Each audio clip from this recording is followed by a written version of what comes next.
নতুন নিয়মে কপাল পুড়ল সৌদি আরবে প্রবাসীদের। ৫ ক্যাটাগরি ব্যক্তি আর কখনোই সৌদি আরবে প্রবেশ করতে পারবেন না। তাদেরকে স্থায়ীভাবে সৌদির অ্যাম্বাসি হতে নিষেধাজ্ঞা জারি করে দিয়েছে। তাদের আর কখনোই এই ৫ ক্যাটাগরি ব্যক্তির আর ভিসা হবে না। কোন সেই ৫ ক্যাটাগরি ব্যক্তি জানতে হলে আমাদের ভিডিওটি সম্পূর্ণই দেখতে হবে এবং যদি আপনি আমার চ্যানেলটা সাবস্ক্রাইব না করে থাকেন অবশ্যই সাবস্ক্রাইব করে বেল বাটনটি অন করে দিবেন এবং এই ভিডিওতে লাইক কমেন্ট এবং বেশি বেশি শেয়ার করে দিবেন। এখন আসেন ওই ৫ ক্যাটাগরি ব্যক্তির মধ্যে কিন্তু আপনিও পড়ে যেতে পারেন। এই জন্য ভিডিওটা না টেনে সম্পূর্ণ কিন্তু আপনাকে দেখতে হবে। এখন আসেন ৫ ক্যাটাগরি ব্যক্তির মধ্যে যিনি ১ নাম্বারে আছেন তিনি হলেন বয়স পরিবর্তন করে আসতে চাওয়া ব্যক্তি। যেমন আগে যারা সৌদি আরবে ছিলেন এবং তারা পাসপোর্ট বা ভিসার মেয়াদ শেষ হয়ে গেছে, বাংলাদেশে ফিরে এসেছেন এবং তাকে যদি আপনি সৌদি আরবে যাওয়ার ইচ্ছা পোষণ করে আবার নতুন করে পাসপোর্টের বয়স পরিবর্তন করে যেতে চান, তাহলে কিন্তু নতুন নিয়মে আপনি ভিসার জন্য আবেদনের যোগ্য হবেন না। ২ নাম্বার ব্যক্তি যিনি সৌদি আরবের জন্য প্রবেশের নিষেধাজ্ঞা জারি করেছে। নাম পরিবর্তন করা ব্যক্তি।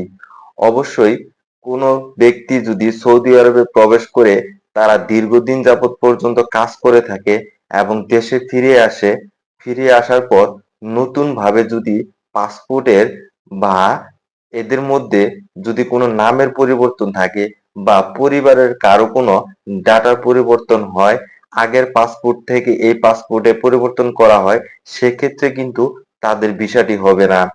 ৩ নাম্বার ব্যক্তি যিনি হলেন অবৈধভাবে যারা ছিলেন বিদেশে, তারা অবৈধভাবে থাকার ফলে হুরুপ্রাপ্ত হয়ে বা স্পেশাল এক্সিটের মাধ্যমে বা সাধারণ ক্ষমা পেয়ে যারা বাংলাদেশে ফিরে এসেছেন, তারা আর কখনো ভিসার জন্য গ্রহণযোগ্য হবেন না এই নতুন নিয়মের আইনে।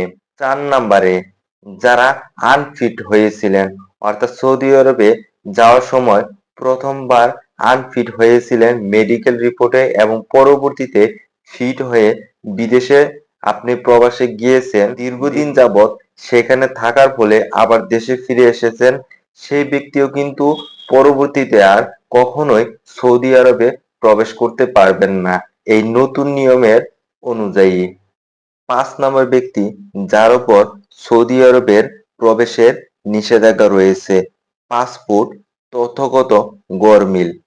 যেমন পাসপোর্টের আপনার গ্রামের নাম, ঠিকানা হয়তোবা পারিবারিক কোনো তথ্য যদি আগের পাসপোর্টের থেকে গরমিল থাকে অর্থাৎ ভিন্ন থাকে, তাহলে কিন্তু আপনি সৌদির অ্যাম্বাসি হতে কোনো ভিসার আবেদন করতে পারবেন না এবং সেটি যদি আপনি ধরা পড়েন তাহলে সেটির জন্য কঠিন শাস্তি ভোগ করতে হবে এবং যে আবেদন করবে সমস্ত আবেদনের আপনার তার কিন্তু সম্পূর্ণ বহন করতে হবে। প্রিয় সৌদি প্রবাসী এবং বাংলাদেশি ভাই বোনেরা, ভিডিওটি কেমন লেগেছে? আশা করি ভালো লেগেছে। এরকম সৌদি আরবের বিভিন্ন তথ্য পেতে আমাদের চ্যানেলে পাশে থাকবেন এবং বেশি বেশি এই ভিডিওটি শেয়ার করে দিবেন। সবাই ভালো থাকবেন, সুস্থ থাকবেন। আল্লাহ হাফিজ।